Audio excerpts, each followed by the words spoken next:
And yes, Sibur, you can hear, right, Brother Sibur? Sibir sir ji, yes, yes. Okay. Okay. So I thank God once again for, giving us all yet another opportunity to come in Zoom in such fashion and to spend some time studying God's word. परमेश्वर को मैं धन्यवाद करता हूं कि इस तरीके से हम लोग Zoom के प्लेटफॉर्म के जरिए परमेश्वर का वचन को सुनने के लिए ऐसे हम एकत्रित हुए हैं. The songs that we were singing and also the prayer was all encouraging us and preparing our hearts to study and to listen to what God has to say to us this morning.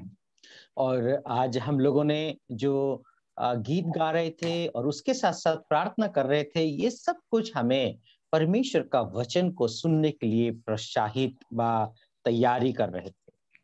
So this morning again we will continue our study with Apostle Paul in the letter that he's writing that he had written to the Colossian church. और आज हम लोग जो है कोलोसियों का जो पत्री है प्रेरित पौलुस द्वारा लिखी हुई, उस पत्री को हम लोग फिर से आज हम लोग अध्ययन करेंगे. And as a quick recap, I will give you a quick outline that we had been studying for the past few days. और जो है दोहराने के लिए, थोड़ा याद दिलाने के लिए, पिछले दिन हम लोगों ने जो अध्ययन किया था उसको मैं थोड़ा सा दोहराना चाहता हूं. From chapter 1 verses 1 and 2 we saw Apostle Paul greeting this church. और हम लोग पहला अध्याय उसका पहला और दूसरा पद से हम लोगों ने देखा था कि प्रेरित पौलुस जो है कलीसिया को परिचय कराते हैं और अभिवादन देते हैं. Then from verses 3 to 8 we saw Apostle Paul is thanking God for this church. और हम लोग जो है तीसरा पद से लेकर के 8वां पद तक देखे थे कि कोलोसियों का कलीसिया के लिए प्रेरित पौलुस जो है धन्यवाद देते हैं. And particularly he is thanking God for their love and for their faith that they had in Christ. और वास्तविक रूप से वो उनका प्रेम और विश्वास के लिए, जो प्रभु यीशु मसीह में उनका विश्वास था, उसके लिए वो धन्यवाद देते हैं. Apostle Paul also hinted the fact that they were able to be strong in faith. They were able to love everyone. Why? Because of the great hope that they have received through the gospel. और वो उनके जीवन में एक और बात है जो धन्यवाद देने के लिए, वो है उनके जीवन में जो विश्वास था और वो कैसे नहीं आशा था, भरोसा था, वो कैसे ना वो प्रभु यीशु मसीह का जो वचन है उस वचन को सुनने के जरिए उनके जीवन में आया था. At the same time he was also thanking God because they were not remaining as spiritual babies but they were bearing fruit and they were increasing in the knowledge of God. और एक और बात है धन्यवाद देने के लिए, वो अभी बच्चे नहीं हैं बल्कि अपने जीवन में बहुत सारे फल लाने वाले हैं. अभी छोटे बच्चे नहीं हैं, वो परिपक्व हो चुके हैं और अपने जीवन में फल ला रहे हैं.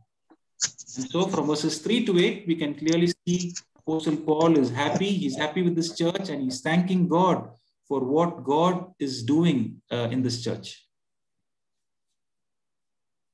और तीसरा पद से 8वां पद तक हम लोग देख सकते हैं प्रेरित पौलुस बहुत ही खुश हैं क्योंकि उनका विश्वास में, उनकी प्रेम में और उसके साथ साथ आशा और भरोसा में भी वो लोग बढ़ते जा रहे हैं, इसीलिए वो धन्यवादी हैं. Then from verses 9 to 14 we were able to study on Apostle Paul's prayer for this church. और 9वां पद से लेकर के 14वां पद तक हम लोग देख रहे थे कि प्रेरित पौलुस की कोलोसिया कलीसिया के लिए प्रार्थना करते हैं. And one of the most or the most important thing that Apostle Paul is praying for this church is that they be filled with the knowledge of God's will. और जो प्रार्थना का विषय है, वे लोग परमेश्वर का ज्ञान और परमेश्वर की इच्छा से परिपूर्ण हो जाए, इसीलिए वे प्रार्थना करते हैं. And then as we were studying through the prayer we saw why knowing God's will is important. और हम लोगों ने जब परमेश्वर का वचन को अध्ययन कर रहे थे उस वक्त हम लोगों ने देखा था कि परमेश्वर का इच्छा जानना कितना महत्वपूर्ण है. If we know God's will, it will help us to live a life that is pleasing unto God.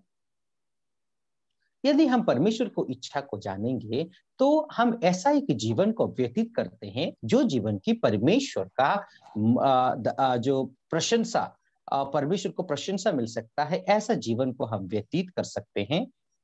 If we know God's will, we will be able to bear fruit as we live in this world. और हम परमेश्वर को इच्छा को यदि जानेंगे तो इस संसार में हम जो है फल लाने वाला जीवन को व्यतीत कर सकते हैं। Knowing God will also bring spiritual maturity in our life. और परमेश्वर को जानना हमारे जीवन में, आत्मिक जीवन में परिपक्वता को ला सकता है। By knowing God's will, we can be strengthened by His power. और परमेश्वर का इच्छा को और ज्ञान को यदि जानेंगे तो उसकी शक्ति और सामर्थ्य से हम सामर्थी हो जाएंगे। Then finally we saw, when we know God's will in our life, we will be able to truly give thanks to God in our life. और यदि हम परमेश्वर का इच्छा को जानेंगे तो सच्चे दिल से हम परमेश्वर को धन्यवादी हो सकते हैं। That is why the only request that Apostle Paul has for this particular church is that they be filled with the knowledge of God's will.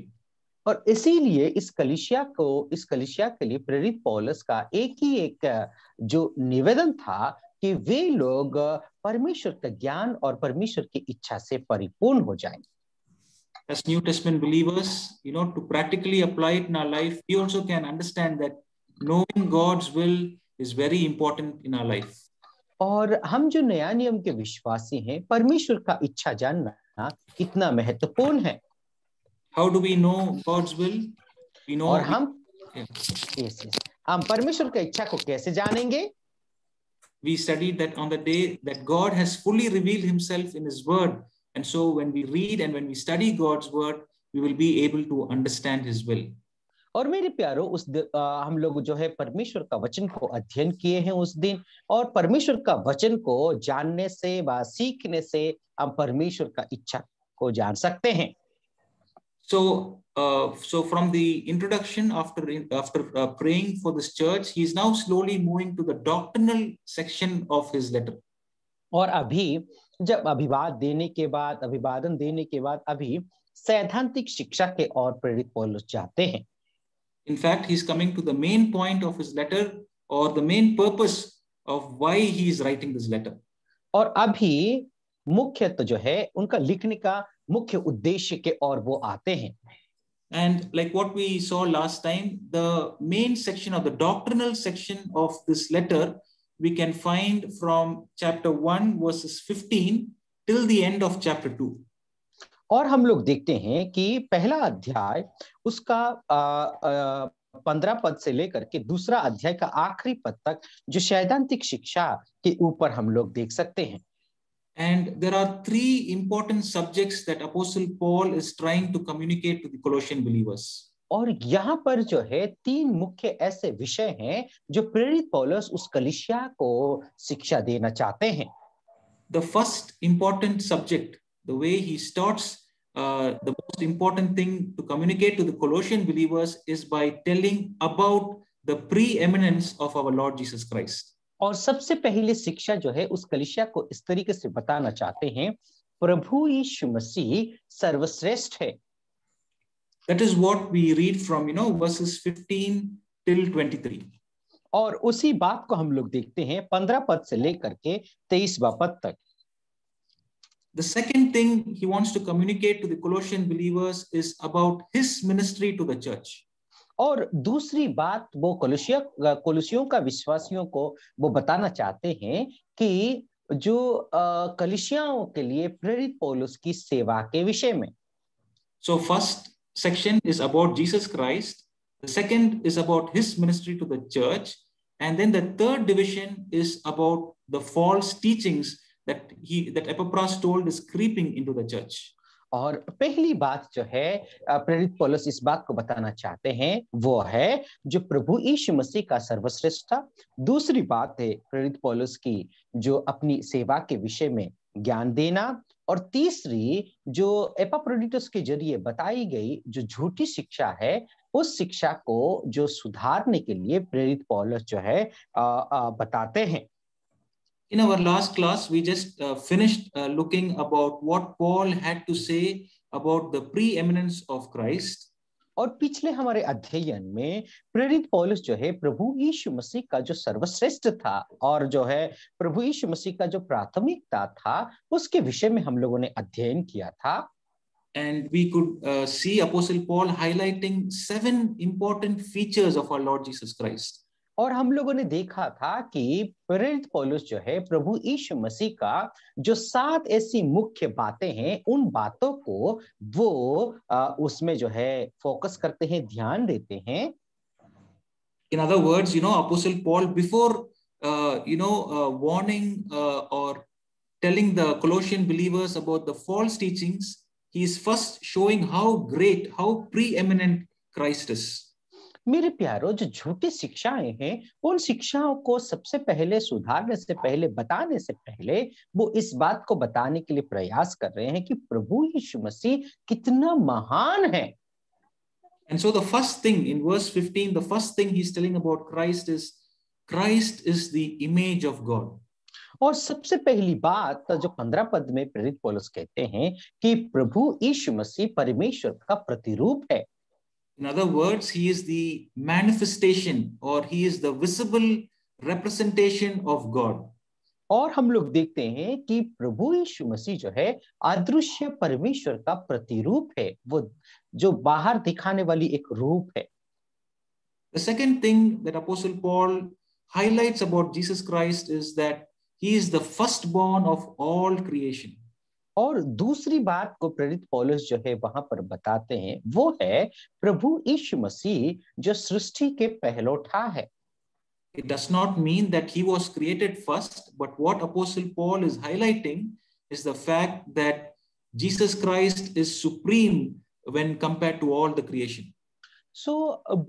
इस बात को प्रेरित पौलुस नहीं बताते कि प्रभु यीशु मसीह एक सृष्टि है, लेकिन जितने सारे सृष्टि है उसमें से प्रभु यीशु मसीह महान है, प्रथम है। The third point Apostle Paul is highlighting in verse 16, he's saying is Jesus Christ is the creator of this universe. He created all things. और दूसरी बात जो है प्रेरित पौलुस तीसरी बात प्रेरित पौलुस बताना चाहते हैं वो है 16 पद, प्रभु यीशु मसीह ही जो संसार के सृष्टि का सृष्टिकर्ता है। He also highlights the fact, that he is not only the creator of the visible things, but also the invisible world. और इस बात को वो बताते हैं दृश्य चीज ही वो सृष्टि करता नहीं, बल्कि अदृश्य चीजों का भी प्रभु यीशु मसीह ही सृष्टि करता है। The reason he is highlighting on the invisible world, we will come to know when we reach the end of chapter 2, because we find that the Colossian believers, there was a teaching that was going on where they were actually worshipping angels. और प्रेरित पौलुस जो है इस बात को बताते हैं कि अदृश्य चीजों का भी प्रभु यीशु मसीह सृष्टि करता है, कि हम लोग इस बात को जो है आखिरी वाली अध्याय में हम लोग देखेंगे, क्योंकि कोलोसियों का विश्वासी जो है स्वर्गदूतों को आराधना कर रहे थे। So in other words, before coming to that topic, Apostle Paul is highlighting to them, saying that Jesus Christ is the creator of the invisible, even the invisible world. और दूसरी तरीके से हम लोग देखें तो प्रेरित पौलुस सबसे पहले उनको याद दिलाते हैं कि प्रभु यीशु मसीह जो अदृश्य संसार है उस संसारों का, उस लोगों का भी प्रभु यीशु मसीह ही सृष्टि करता है। In verse 17, he also adds the fact, saying that Jesus Christ was before all things. He was eternal, and he is the one who holds everything together. और हम लोग देखते हैं कि दूसरी भाषा में देखा जाए तो प्रभु यीशु मसीह अनंतता का परमेश्वर और उनके हाथ में, वो सामर्थ्य हाथ में सब कुछ समाया हुआ है। The fourth important feature that Paul is highlighting, we find in verse 18, where he says Jesus Christ is the head of the body, which is the church. और चौथी बात प्रेरित पौलुस जो है वहां पर बताते हैं 18 पद में, वो है प्रभु यीशु मसीह जो कलीसिया है, उस कलीसिया का देह का सिर है। In other words, he is in control. He is the leader of the church. So दूसरे तरीके से देखा जाए तो वो प्रभु यीशु मसीह ही कलीसिया का अगुवे हैं। Because we know that the church was born because of what he did because through the death and the resurrection of Jesus Christ, the church was born. और मेरे प्यारों, हम इस बात को जानते हैं कि प्रभु यीशु मसीह ही जो है उनकी मौत के जरिए ही जो कलीसिया उद्धार पाई हुई है और उसके साथ साथ कलीसिया की स्थापना हुई है. The fifth thing Apostle Paul is trying to highlight, we find in verse 18 about our Lord Jesus Christ, is he says he is the firstborn of the dead. और हम लोग जो है इस बात को भी हम लोग देखते हैं कि 18 पद में प्रभु यीशु मसीह ही मरे हुए में से जी उठने वालों में पहलौठा है. In other words, it means that Jesus Christ was the only person who died and rose again, who is never going to die again. और दूसरी तरीके से देखा जाए तो प्रभु यीशु मसीह मरे हुए में से जी उठने वाला, अपने आप से जी उठने वाला पहलौठा है और मर करके जी उठने के बाद वो कभी भी नहीं मरेंगे. इसीलिए है प्रभु यीशु मसीह जो है मरे हुए में से जी उठने वालों में से पहलौठा है. In verse 19 we find the sixth thing that Apostle Paul is highlighting about our Lord Jesus Christ. He says the fullness of God or the completeness of God is found in Jesus Christ. और जो है पांचवी बात हम लोग देख सकते हैं वो है प्रभु यीशु मसीह जो है परमेश्वर का सारी गुण और सब कुछ जो परमेश्वर में जो परिपूर्णता होता है वो प्रभु यीशु मसीह में वास करता है. The word dwell, the word used there tells the fact that it is not a temporary thing that is given to Christ, but it is a permanent abode. It is a permanent thing that the fullness of God dwells in Jesus Christ. और यहाँ पर जो वास करने का मतलब ये है कि आंशिक रूप से कुछ ही क्षण के लिए ही वास करना ऐसा नहीं है, बल्कि संपूर्ण रीति से सदैव के लिए वास करने वाली शब्दों को वहां पर इस्तेमाल किया गया है.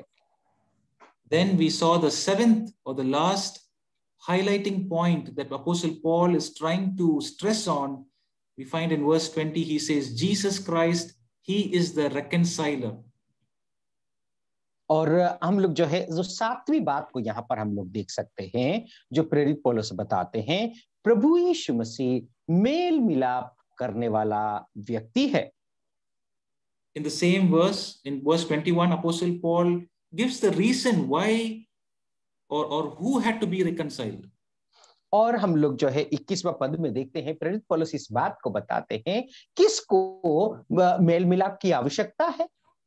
He says, he reminds them, he says, you were once alienated, you were once cut off from God, and hence there is a need to be reconciled back to God. और प्रभु जो प्रेरित पौलुस इस बात को बताते हैं, तुम लोग जो है परमेश्वर से रहित थे, परमेश्वर से दूर थे और आप लोगों को परमेश्वर के मेल मिलाप करने की आवश्यकता है. Apostle Paul also highlights the fact on how this thing was done. He says Jesus Christ was able to reconcile because of by his death on the cross of Calvary. और प्रभु यीशु मसीह कैसे mail मिलाप किया था? प्रभु यीशु मसीह के मौत के जरिए ही प्रभु यीशु मसीह ने हम लोगों को जो है परमेश्वर के साथ मेल मिलाप कराया था. He mentions two phrases. In verse 22 he says it was by the body of flesh, and in verse 20 he says it was by the blood that was shed on the cross. और हम लोग देखते हैं कि प्रभु यीशु मसीह का शरीर और उसके साथ साथ प्रभु यीशु मसीह का जो लहू है जो क्रूस पर बहाया गया था, उस लहू से प्रभु यीशु मसीह मेल मिलाप कराया है. That is why, Sundays when we gather for worship, we have the bread and the cup. It reminds us of the body and the blood that was shed so that we who were enemies could be reconciled to God. और इसीलिए हम इतवार का दिन जब एकत्रित होते हैं, उस दिन जो है हम लोग जो रोटी रखी गई है वो शरीर को दर्शाता है, जो प्याला रखी गई है प्रभु यीशु मसीह का लहू को दर्शाता है, और हम वहां पर एकत्रित होकर के प्रभु यीशु मसीह को याद करते हैं. Apostle Paul then goes to say why did Jesus Christ have to reconcile? In verse 22 he says so that he can present us holy and blameless before himself. सो मेरे प्यारो, प्रेरित पौलुस इस बात को दर्शाते हैं कि क्यों प्रभु यीशु मसीह ने परमेश्वर के साथ हमारा मेल मिलाप कराया, इसीलिए कि हम पिता परमेश्वर के सामने निर्दोष और निष्कलंक तरीके से प्रस्तुत किया जाए। And then Apostle Paul ends that section by reminding the Colossian believers that from the part of Jesus Christ, he did it, but there is also a part that they need to do. They need to continue steadfast, continue strong in faith. प्रभु यीशु मसीह का काम तो प्रभु यीशु मसीह ने कर दिया, लेकिन विश्वासी का एक कर्तव्य बनता है कि उनको जो है प्रभु यीशु मसीह का विश्वास में दृढ़ बने रहने की आवश्यकता है। Yeah, he is sort of exhorting them to not shift or to change from the hope that they have received from the gospel. और जो सुसमाचार के जरिए उनके जीवन में जो आशा आई है, उस आशा में कभी भी वे लोग नहीं डगमगाए, उस आशा को छोड़ करके कहीं दूर ना चले जाएं। After having spoken about Jesus Christ, Apostle Paul is slowly going to shift about his ministry to the church. और अभी प्रेरित पौलुस जो है प्रभु यीशु मसीह का जो प्राथमिकता और महिमा देने वाली बातों को अभी वहां पर रोक करके अभी प्रभु यीशु प्रेरित पौलुस अपनी सेवा के विषय में यहाँ पर बताते हैं। So as you see, as he's ending verse 23, he says, this hope that is found in the gospel, which I, Paul, have been made a minister. और हम लोग 23वां पद में देखते हैं कि प्रेरित पौलुस कहते हैं कि जो सुसमाचार के जरिए जो आशा है, उसके बाद उसके लिए मैं एक सेवक बना हूं। मैं जो पौलुस में एक सेवक बना हूं, वो इस बात को कहते हैं।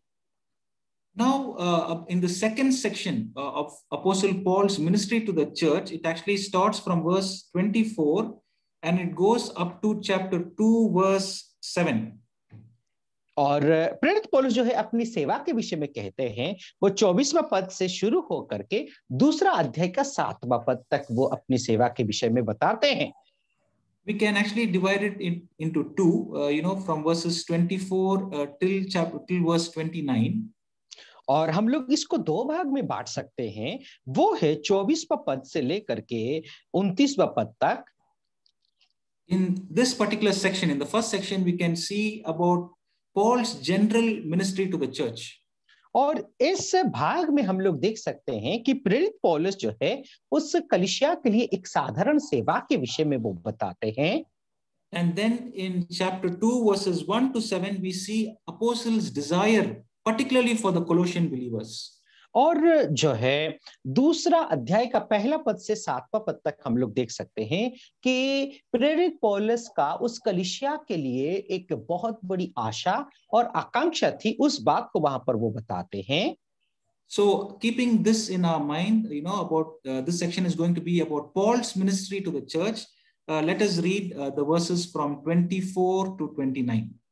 और हमारे ये सब कुछ बातें जो है हमारा मन में रखते हुए ये जो भाग है प्रेरित पौलुस जो है अपनी सेवा के विषय में वो बताते हैं, ये सब मन में रखते हुए 24 पद से 29वां पद तक हम लोग पढ़ लेते हैं।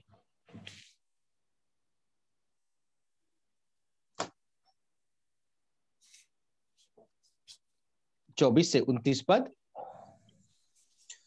अब मैं उन दुखों के कारण आनंद करता हूं जो तुम्हारे लिए उठाता हूं और मसीह के क्लेशों की घटी उसकी देह के लिए अर्थात कलीसिया के लिए अपने शरीर में पूरी करता हूं, जिसका मैं परमेश्वर के उस संबंध के अनुसार सेवक बना जो तुम्हारे लिए मुझे सौंपा गया, ताकि मैं परमेश्वर के वचन को पूरा पूरा प्रचार करूं, अर्थात उस भेद को जो समयों और पीढ़ियों से गुप्त रहा, परंतु अब उसके उन पवित्र लोगों पर प्रकट हुआ है, जिन पर परमेश्वर ने प्रकट करना चाहा कि उन्हें ज्ञात हो कि अन्य जातियों में उस भेद की महिमा का मूल्य क्या है, और वह ये है कि मसीह जो महिमा की आशा है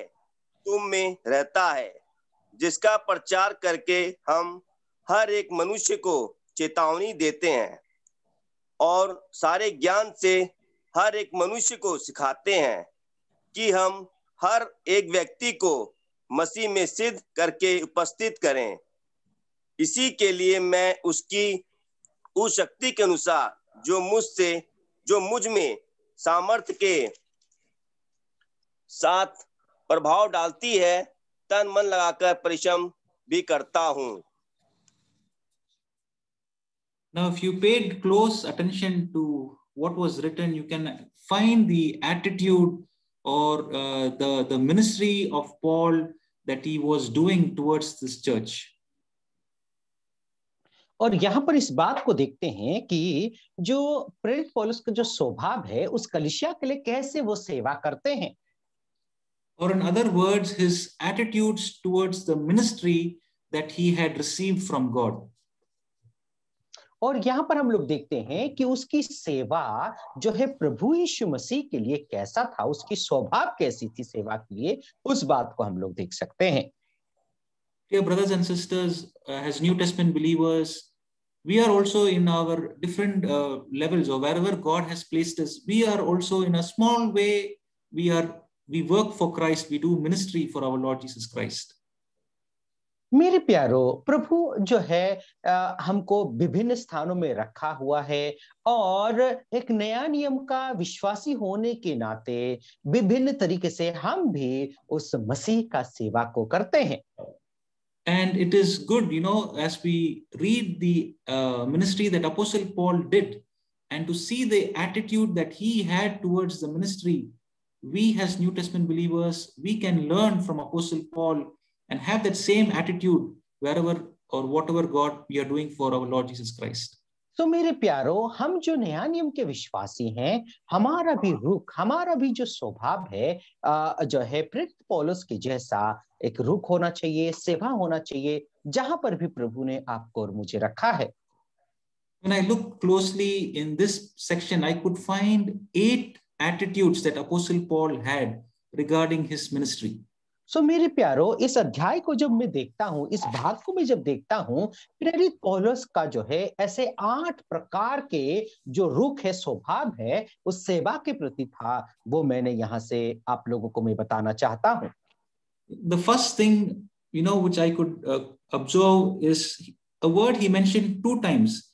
In 23 at the last part, he says, I, Paul, was made a minister. And then again in verse 25, he says, I became a minister. और 2 बातों को मैंने यहाँ पर एक शब्द है 2 बार यहाँ पर बताया गया है। मैं जो पौलुस हूँ, मैं सेवक बना, और उसके साथ साथ वो 23वां पद में देखते हैं, और उसके साथ साथ 25वां पद में हम लोग इस बात को भी देखते हैं कि मैं भी उस परमेश्वर का सेवक हूँ। In other words, he understood the origin of his ministry. He knew that he was made by God a minister. सो मेरे प्यारो, इस बात को हम लोग देखते हैं कि वो इस बात को समझ पाया कि परमेश्वर के द्वारा ही वो प्रेरित पौलुस सेवक बना है। It was not that he wanted to become a minister of Jesus Christ. वो ऐसा नहीं है कि वो अपने ओर से ही प्रभु यीशु मसीह का सेवक बनना चाहते थे। We know that in his early stage, in fact, he was persecuting the church. और हम जानते हैं कि उसका जो प्राथमिक दिनों में, वह शुरुआती के दिनों में प्रेरित पौलुस जो है कलीसिया को सता रहे थे। And so Apostle Paul knew that he was made a minister. In other words, it was God who has given him this ministry. और प्रेरित पौलुस इस बात को जानते हैं कि परमेश्वर ही ये जो सेवा है उसको दिए हैं। Now this word minister, Apostle Paul is saying, I became a minister. It actually talks about or gives the meaning that it is sort of a table waiter. When we go to a hotel, there is a waiter who stands at the table to receive your order. और ये जो सेवक का मतलब क्या है, अब कभी होटल में जाते हैं तो वहां पर वेटर्स लोग होते हैं सेवा करने के लिए, आपको सर्व करने के लिए हेल्पर्स होते हैं। उस बात को आप लोगों ने वो बात तो आप लोग जानते होंगे। And that was the word that Apostle Paul is using, that he was a minister or sort of a table waiter for the church. सो मेरे प्यारो, ऐसे ही शब्दों को प्रेरित पौलुस जो है यहाँ पर इस्तेमाल करता है। प्रभु यीशु मसीह के लिए ऐसे ही सेवा करने वाला एक व्यक्ति है। टेबल में आकर के लोगों को जो देते हैं, ऐसा सेवा करने वाला व्यक्ति के विषय में वो बताते हैं। That is why even in the starting of this letter, when he is introducing himself as an apostle, Paul was saying that it is by the will of God. It was not something that I desired. और जो प्रेरितता को साबित करने के लिए भी प्रेरित पौलुस इस बात को कहते हैं कि मैं जो इच्छा किया इसीलिए मैं प्रेरित नहीं बना, बल्कि परमेश्वर के इच्छा के अनुसार ही मैं प्रेरित बना हूं। So dear brothers and sisters, in whatever ministry we are involved in, we must have the idea that it is not because of our talent or it is not because of us that we are doing it, but it is because of the grace of God that we have received any ministry that we are doing for our Lord Jesus Christ. सो मेरे प्यारो, इस बात को हमें ध्यान रखना बहुत आवश्यक है। जो सेवा आप कर रहे हैं ये आपकी योग्यता के अनुसार नहीं, आपकी जो कौशलता है उसके अनुसार नहीं, बल्कि ये सब कुछ जो है सेवा बस जो कुछ आप करते हैं ये परमेश्वर ने आपको बुलाया है और इसीलिए आप उस परमेश्वर का सेवा करते हैं। In verse 21, Apostle Paul just reminds us that we were enemies. We were cut off from God. And if we are doing any ministry for God, it is only because of the grace of God, because God has given it to us. सो 21वां पद में प्रेरित पौलुस इस बात को याद दिलाते हैं, हम तो परमेश्वर से दूर थे, निकाले गए थे, परमेश्वर से रहित थे, लेकिन परमेश्वर के अनुग्रह के कारण ही आप और मैं जो है उसकी सेवा में आए हैं, प्रभु का पास हम लोग करीब हुए हैं। Paul had that attitude in his mind when he was ministering for the church. He knew the fact that he was made, the origin was God. सो मेरे प्यारो, इस बात को वो जानते थे कि प्रेरित पौलुस जो है प्रभु यीशु मसीह को वो जानते थे और प्रभु यीशु मसीह ही उनको जो है जो सेवा में लाए हैं, वो ही जो सेवा शुरू करने वाला व्यक्ति है। The second thing we can find in verse 24, Apostle Paul, he's saying that he's suffering for your sake, okay, and he's filling up of what's lacking, and he uses this word, he says, I am rejoicing in what I am doing. सो मेरे प्यारो, दूसरी बात प्रेरित पौलुस बताते हैं कि उस कलीसिया के लिए ही वो सताए जा रहे हैं, कष्ट और दुख और पीड़ा को उठा रहे हैं, लेकिन उस क्लेशों में जो है जो घटी थी उस घटी को वो पूरा कर रहे हैं। उसके साथ साथ उन क्लेशों में वो बहुत ही ज्यादा आनंदित है, बहुत ही ज्यादा खुश है। You should keep in mind when Apostle Paul is writing this letter, he is in a prison. His circumstances, his surrounding is harsh. Yet he's saying, when I do my ministry, I rejoice as I go through these sufferings. सो एक बात को आपको ध्यान रखना है, जब इस पत्री को प्रेरित पौलुस लिखते हैं वो उस समय कारावास में थे, जेल में थे, फिर भी वो कहते हैं कि मैं जब मेरे जीवन में कष्ट और दुख भी आते हैं, क्लेश के साथ में गुजरता हूँ, सतावटी भी मुझे होती है, लेकिन प्रभु यीशु मसीह का सेवा में मैं आनंदित हूँ, खुश हूँ। And there is this phrase Apostle Paul is saying that I am filling up on what is lacking in Christ affliction. और यहाँ पर इस बात को वो बताते हैं कि प्रभु यीशु मसीह का कष्ट में जो घटी रह गई थी उस घटी को मैं पूरा कर रहा हूँ। Now it is a little difficult to understand that particular phrase. और ये जो भाग है, इस जो पद है, इसको समझना थोड़ा सा हमारे लिए कठिन है। It does not mean that Apostle Paul is adding to what Jesus Christ had suffered on the cross of Calvary. इसका मतलब ये नहीं है कि प्रभु यीशु मसीह जब कष्ट और दुख को जो क्रूस पर उठा रहे थे उसमें कोई कमी रह गया था, ऐसा नहीं है।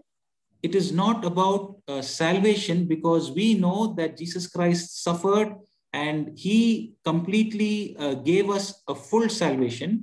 और हम जानते हैं कि उद्धार के विषय में कोई कमी नहीं रह गया था, क्योंकि प्रभु यीशु मसीह कष्ट और दुख उठा करके, अपना लहू बहा करके वो उद्धार का काम को प्रभु यीशु मसीह पूरा कर चुके हैं। He completed the work and then our Lord Jesus Christ was resurrected up to heaven. और उन्होंने उस काम को पूरा कर करके जो है वो तीसरा दिन जी उठ करके वो स्वर्ग गए हैं। But as a church, we still remain here and we go through a lot of persecutions, a lot of problems. और कलिसिया होने के नाते इस संसार में हम जब रहते हैं बहुत सारे क्लेश और सतावटी का सामना करते हुए हम हमारा जीवन को यहाँ पर व्यतीत करते हैं। And as believers, as a church, we bear that afflictions, we bear that sufferings which our Lord Jesus Christ is not bearing here because right now he is in heaven. और मेरे प्यारो, जो प्रभु यीशु मसीह अभी यहाँ पर नहीं है तो इसीलिए वो कष्ट और दुख को, यातना को नहीं उठाते हैं। हम जो संसार में रहते हैं, हम जो कष्ट और दुखों को हम इस संसार में झेलते हैं। So when Apostle Paul is saying that, I'm filling up of what is lacking in Christ, it is in connection to the service for the church and it is not about our salvation. सो मेरे प्यारों, इस बात को हम लोग देखते हैं जब प्रेरित पौलुस कहते हैं कि जो प्रभु यीशु मसीह का जो कष्ट में घटी रह गई थी उसको मैं पूरा करता हूं। उसका मतलब ये है कि कलीसिया जो है इस संसार में कष्ट और दुख को उठाती है और प्रेरित पौलुस जो है सेवा में जो दुख और कष्ट को उठाता है उसको, उस कष्ट को यहाँ पर दर्शाते हैं। And as he's going through that suffering, as they're going through persecution, the spirit that Apostle Paul had was he was rejoicing. सो मेरे प्यारो, आप देखिए, यद्यपि वो कष्ट और दुख को वो कलीसिया का सेवा करते हुए, प्रभु यीशु मसीह का सेवा करते हुए जब गुजर रहे थे, उसकी आत्मा को देखो, उसकी सोच और विश्वास को देखो, वो उस कष्ट और दुखों और क्लेशों में भी वो आनंदित है। Now the question will come, why is Apostle Paul doing it, or for whom is Apostle Paul going through all this difficulty? और एक सवाल उठता है, किसके लिए प्रेरित पौलुस जो है इतने सारे कठिन और दुख भरा परिस्थितियों का सामना करते हुए वो जाते हैं। In verse 25 he says, I became a minister according to the stewardship from God that was given to me, and then he says it is for you. और 25वां पद में इस बात को प्रेरित पौलुस कहते हैं, वो है, मैं परमेश्वर का प्रबंध के अनुसार मैं एक सेवक बना और ये जो कुछ भी मुझे सौंपा गया है वो तुम्हारे लिए है करके प्रेरित पौलुस कहते हैं। Apostle Paul was working for the church. He was working for the believers that were in Christ. सो मेरे प्यारो, प्रेरित पौलुस जो है, जो प्रभु यीशु मसीह के विश्वासी हैं, कलीसिया है, उनके लिए वो काम कर रहे हैं। It was not for himself, it was not for his benefit, but he was sacrificing, pouring himself like a drink offering. Why? For the church that belonged to our Lord Jesus Christ.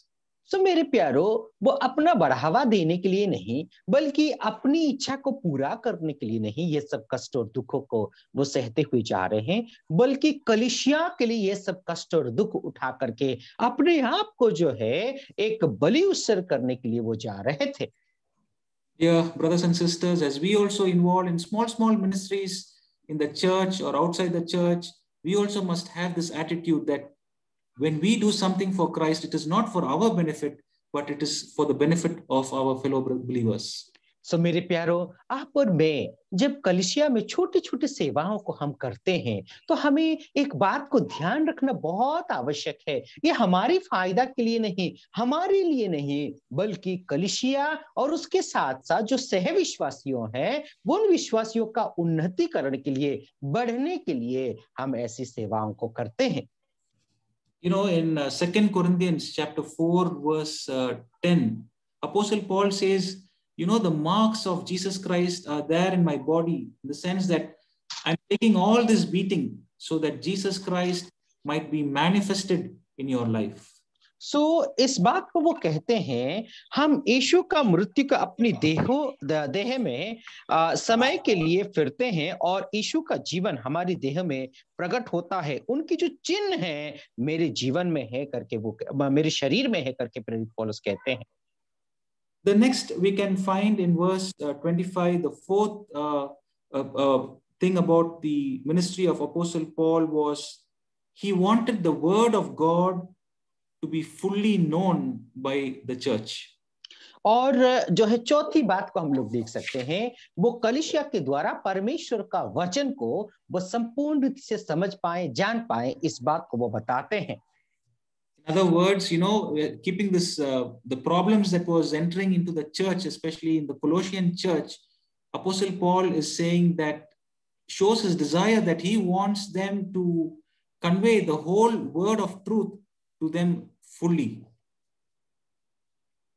Pardon me, brother. Sorry. Yeah, because of the problems that was found in the Colossian church, Apostle Paul's desire was to convey the word of God fully to them. और जो कलीसिया में बहुत सारे समस्याओं का सामना भी लोग कर रहे थे, इसीलिए प्रेरित पौलुस जो है उस वचन को उस कलीसिया में वो बता सके। Because he knew that in the word of God was the truth that was enough, and so his work was to fully convey this word of truth to them.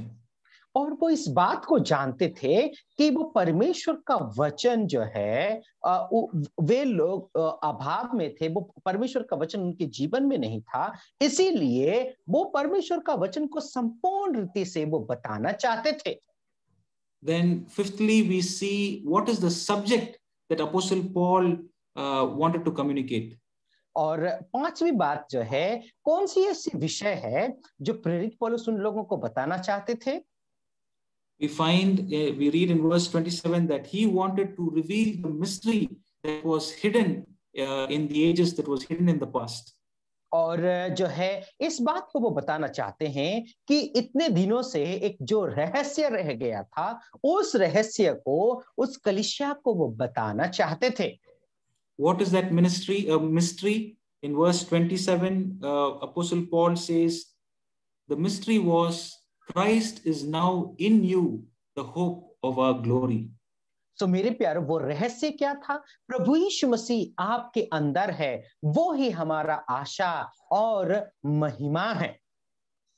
In verse 27, the second part of the mystery is that Christ is not only found in a Jew, but whoever it is, even in a Gentile, Christ is now found in them also.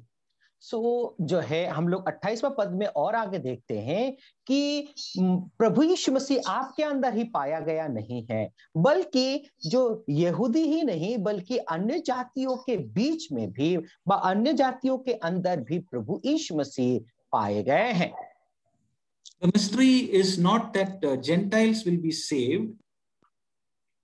और जो रहस्य ये नहीं है कि अन्य जाति ही जो है उद्धार पाएंगे।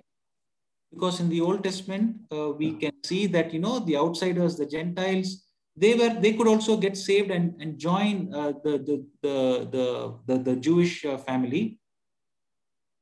और पुराना नियम में भी ऐसी व्यवस्था थी कि वे लोग भी, जो अन्य जाति के लोग भी विश्वास करके यहूदी परिवार में शामिल हो पाते थे।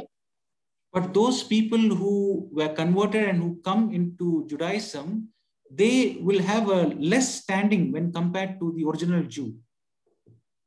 और हम लोग देखते हैं कि उन लोगों का ऐसी व्यवस्था थी जो वास्तविक रूप से जो यहूदी है, वो व्यक्तियों से जो विश्वास करके यहूदी बना है, उन लोगों का स्तर थोड़ा सा कम था, नीचा था। But the mystery that Apostle Paul is revealing now is that a Gentile has an equal standing with the Jew. There is no barrier, because the same Christ that is found in a Jew is also found in a Gentile. So मेरे प्यारो, अभी जो रहस्य ये है कि प्रभु यीशु मसीह जैसे कि यहूदियों के अंदर पाए गए हैं, वैसे ही अन्य जातियों के अंदर भी है, और अभी यहूदी और अन्य जाति के बीच में कोई भेद या अंतर नहीं रह गया। This was the subject that Apostle Paul was ministry that he was doing by telling those people that you have Christ is in you, the hope of glory, that you have an equal standing in Christ Jesus.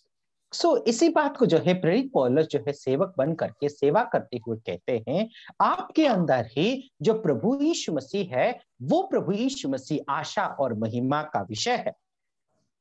Then the sixth thing that we can learn about the ministry of Apostle Paul in verse 28, the style of his ministry, how did he do it?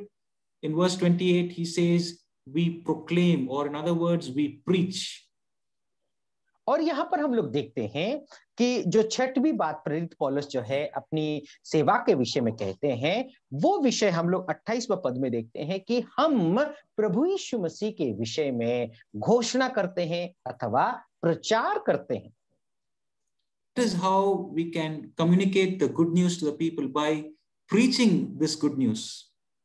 और इसी तरीके से ही हम प्रभु यीशु मसीह के विषय में लोगों को प्रकट कर सकते हैं. वो कैसे? न सुसमाचार को प्रचार करके. Our Lord Jesus Christ, when he was here in this earth, in Mark chapter 16, he looks and tells to his disciples, he says, go and preach the good news. और जब प्रभु यीशु मसीह संसार में थे, अपने चेलों को देखते हुए कहा, तुम जाओ और इस संसार में सुसमाचार को प्रचार करो. Apostle Paul, towards the end of his life, he's writing this letter to Timothy, and he's telling Timothy, preach the word, be ready in season and out of season. और जो है प्रेरित पौलुस तीमुथियुस को कहते हैं, तुम जो है समय और असमय में हर समय जो है परमेश्वर का वचन को प्रचार करने के लिए तैयार और तत्पर रहो. In verse 28, we see how Paul is preaching. There are two things that is involved in preaching. The first one is there is warning, and there is also instruction or teaching. और जो है कैसे प्रेरित पौलुस प्रचार करते हैं? सबसे पहले तो वो चेतावनी देते हैं, चिताते हैं, और उसके साथ साथ जो है उन लोगों को शिक्षा देते हैं उस सुसमाचार में. You know, in the last section of the doctrinal thing that Apostle Paul is going to write, we're going to see him warning because of the false teaching that is around. We see, so preaching contains both warning and also instruction. सो मेरे प्यारो, हम लोग देखते हैं कि प्रेरित पौलुस जो आखिरी भाग में प्रेरित पौलुस का जो लेख में हम लोग इस बात को पाएंगे कि वो जो है शिक्षा देते समय वो आगाह करते हैं, जो है चेतावनी देते हैं, और उसके साथ साथ वो शिक्षा भी देते हैं. The next thing that we can learn about the ministry of Apostle Paul in verse 28, in the same verse, is the goal of Apostle Paul. What was the purpose? Why is he doing all this? सो मेरे प्यारो, हम लोग जो है अगली विषय जो है 28वां पद में भी हम लोग पाते हैं, ये सब कुछ प्रेरित पौलुस क्यों करते हैं, करने का उद्देश्य क्या है, लक्ष्य क्या है, इस बात को हम लोग देखते हैं. In verse 28, Apostle Paul says, so that we may present everyone mature in Christ. सो जो है इसीलिए प्रेरित पौलुस कहते हैं, सभी लोगों को प्रभु यीशु मसीह के सामने सिद्ध बना करके उपस्थित करें. Apostle Paul just did not want them to get saved and remain like a spiritual baby and then leave the place. No, he wanted them to be presented perfect, matured at the return of Christ. सो मेरे प्यारो, प्रेरित पौलुस ये नहीं चाहते थे कि कलीसिया जो है उद्धार पाए और लोग जो है उद्धार पा करके छोटे बच्चों के समान ही बेबी बन करके रह जाए, ऐसा नहीं चाहते थे, बल्कि सबके सब लोग जो है परमेश्वर का वचन में परिपक्व हो करके, सिद्ध हो करके प्रभु का आगमन में उन सभी लोगों को उपस्थित किया जाए. You know, we are all in ministry and we know it is an easy thing to tell the good news, to get someone saved and then to leave and go. सो मेरे प्यारो, हम जानते हैं कि हम सब लोग सेवा में हैं. ये बहुत आसान होता है सुसमाचार प्रचार कर दो, कोई उद्धार पाया तो उस व्यक्ति को छोड़ करके चले जाओ. But that was not what Jesus Christ asked us to do. He said, go and make disciples. Making disciples is a very hard work.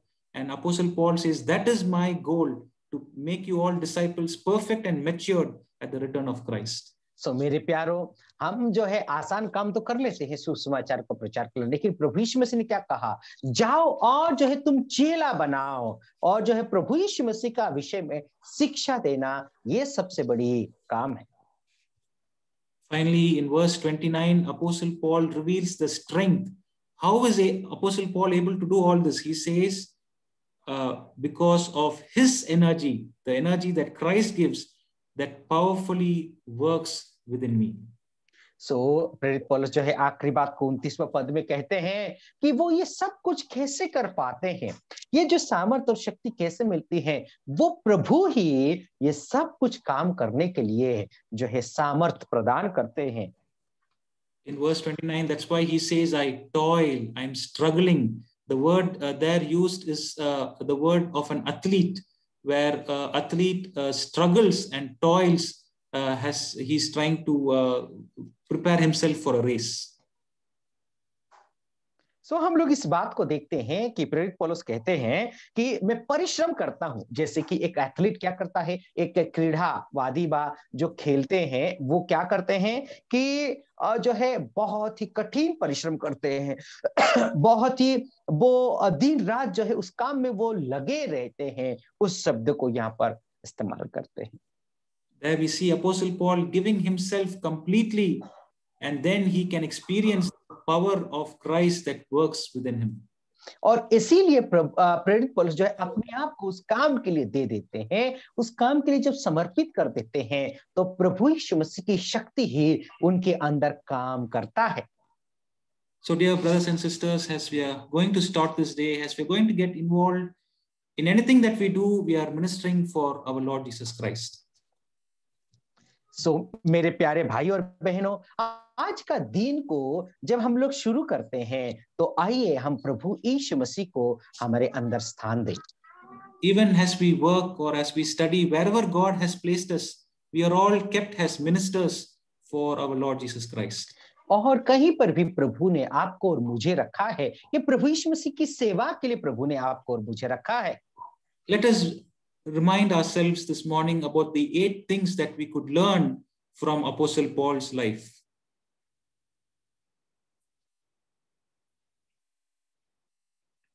Pardon me, brother.